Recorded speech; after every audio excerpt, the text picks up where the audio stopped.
بسم اللہ الرحمن الرحیم۔ السلام علیکم یا علیہ السلام مدد۔ یہ ایک سوال جو ہے نا، عموماً اہل تسنن کی طرف سے، اہل سنت بھائیوں کی طرف سے شیعوں کے اوپر کیا جاتا ہے کہ آپ امام علی علیہ السلام کی اور 12 اماموں کی امامت قرآن مجید سے دکھاؤ، قرآن مجید سے یہ امامت ثابت کرو۔ اب ہم آ جاتے ہیں دوسری آیت کی طرف۔ یہ ہے سورہ فرقان کی آیت نمبر 74۔ سورہ فرقان کی آیت نمبر 74۔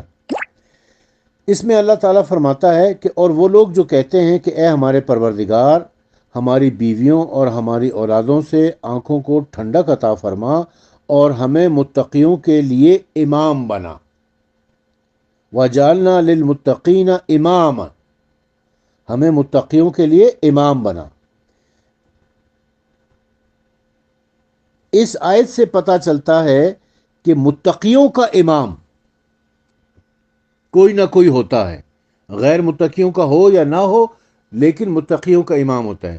اسی لیے ہم علی علیہ السلام کو کہتے ہیں امیر المتقین، امام المتقین۔ یہ متقیوں کے امام ہیں، اور یہ خطاب ہم نے نہیں دیا ہے، یہ رسول اکرم صلی اللہ علیہ وآلہ وسلم نے اسی آیت کی تفسیر میں کہا تھا کہ متقیوں کے جس امام کا ذکر قرآن مجید میں اللہ تعالیٰ نے سورہ فرقان کی آیت نمبر 74 میں فرمایا ہے، اس امام سے مراد امام علی علیہ السلام ہے۔ علی علیہ السلام امام المتقین ہیں، متقیوں کے امام ہیں۔ اسی آیت میں آگے چل کے اللہ تعالیٰ فرماتا ہے یہ لوگ صبر کے بدلے میں بالا خانے دیے جائیں گے، اور اس میں انہیں زندگی اور سلامتی کی دعا دی جائے گی۔ یعنی یہ صبر کریں گے، ان کے اوپر ظلم ہوں گے، مظالم ہوں گے، ان سے ان کا حق چھینا جائے گا، لیکن یہ صبر کریں گے، اور اس کے بدلے میں انہیں بالا خانے یعنی جنت میں دیے جائیں گے۔ وہ اس میں ہمیشہ رہیں گے۔ وہ کیا ہی اچھا ٹھکانہ ہے، اور کیا قیام کرنے کا بہترین مقام ہے۔